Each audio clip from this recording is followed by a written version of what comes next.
लकड़ी और पत्तों से बनाई हुई झोपड़ी की दीवारों में जगह जगह छेद था और उस छेद से लगातार ठंडी हवा घुस रही थी। हवा इतनी तेज चल रही थी कि कमजोर झोपड़ी भी हिल जा रही थी और उसके अंदर बैठे टूनी और उसके दो बच्चे भी ठंड में ठिठुर रहे थे। मम्मा, बाहर से ठंडी हवा आ रही है। हाँ माँ, बहुत ठंड है। ठंड से तो पंख भी जम रही है।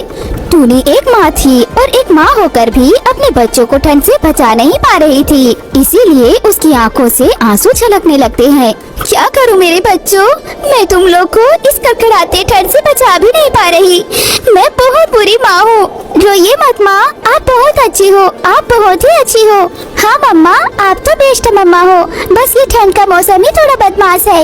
बच्चों, गर्मी के मौसम में झोपड़ी ठंडी रहती है, हमें कोई तकलीफ नहीं होती, पर ठंड में ये बहुत तकलीफ होती है। मैं भगवान से रोज प्रार्थना करती हूँ बच्चों कि ये ठंड थोड़ा कम हो जाए, पर होता ही नहीं। ठंड तो अभी और बढ़ने वाली है मम्मा।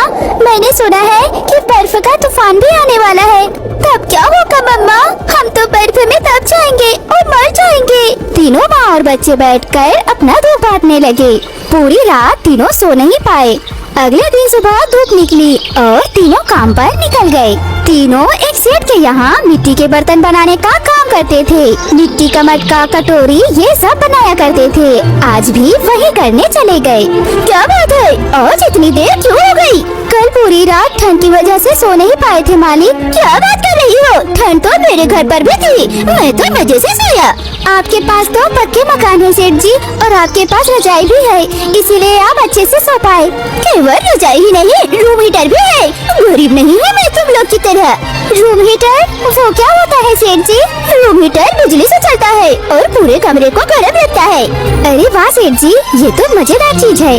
वो तो है, लेकिन तुम लोग को से क्या? तुम लोगों के झोपड़ी में तो बिजली ही नहीं है, तो हीटर कैसे चलेगी? आज तुम तीनों मिलकर तो 10 मटके नहीं बनाए ना, तो तुम्हें पैसे नहीं मिलेंगे। तीनों काम पर लग गए।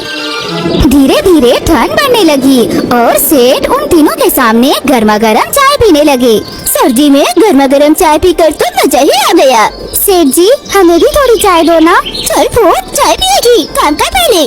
काम करके शाम को पैसे लेकर तीनों अपनी झोपड़ी में वापस आ गए। तभी गुड़िया अपनी माँ से बोली, मम्मा, हम मालिक के लिए मिट्टी का मटका बनाते हैं और मालिक उन मटकों को बेचकर पैसे कमाते हैं। हम खुद का मटका बनाकर क्यों नहीं बेचते? मटका बनाने के लिए अच्छी मिट्टी चाहिए। हमें मिट्टी कहाँ मिलेगी? और सेठ के कामों से फुर्सत मिले तब ना अपने लिए काम करेंगे। सेठ जी के घर में रूम हीटर है, सोचो मालिक को कितना मजा आता होगा। हे भगवान, हमें भी रूम हीटर दिला दो, हमें भी इस कड़कड़ाती ठंड से बचा लो। ऐसे बातें करते हुए तीनों खाना खाकर सो गए। रात को गुड़िया ने एक सपना देखा। उसने देखा कि स्वयं दुर्गा माँ उसके सपनों में आई हुई है और वो गुड़िया से कह रही है, गुड़िया, मुझे तुम्हारी पीड़ा के बारे में पता है, लेकिन जो खुद की मदद करते हैं, मैं सिर्फ उन्हीं की मदद करती हूँ। तुम लोग को भी खुद के लिए काम करना होगा। लेकिन हम क्या करेंगे माँ? तुम्हें जो करना आता है वही करो। मिट्टी का मटका बनाओ और फिर मैं तुम लोग की मदद करूँगी। गुड़िया की नींद खुल गई। बीच रात को उसने कुकू और अपनी मम्मा को नींद से जगाया और अपने सपने के बारे में बताया। मम्मा, मुझे लगता है ये स्वयं देवी माँ का इशारा है, हमें मटका बनाना ही होगा। ये सिर्फ एक सपना है गुड़िया, और एक मटका बनाकर हम क्या ही कर लेंगे? बेचने के लिए भी 30-40 मटके तो बनाने ही होंगे। हाँ मम्मा, उसके लिए तो मिट्टी भी चाहिए। हमें मिट्टी कहाँ से मिलेगी?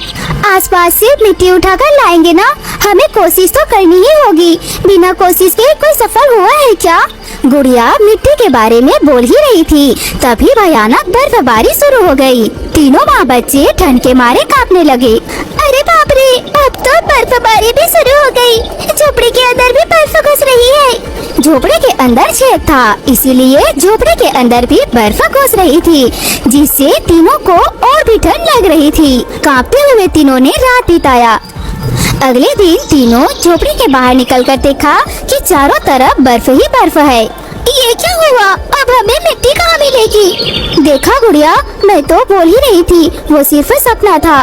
खुशी तो हमारे नसीब में है ही नहीं। नहीं मम्मा, हार मान लेने से कुछ नहीं होगा। सो कहते हैं ना, कोशिश करने वालों की कभी हार नहीं होती। मैं तो मिट्टी ढूंढ कर ही रहूंगी।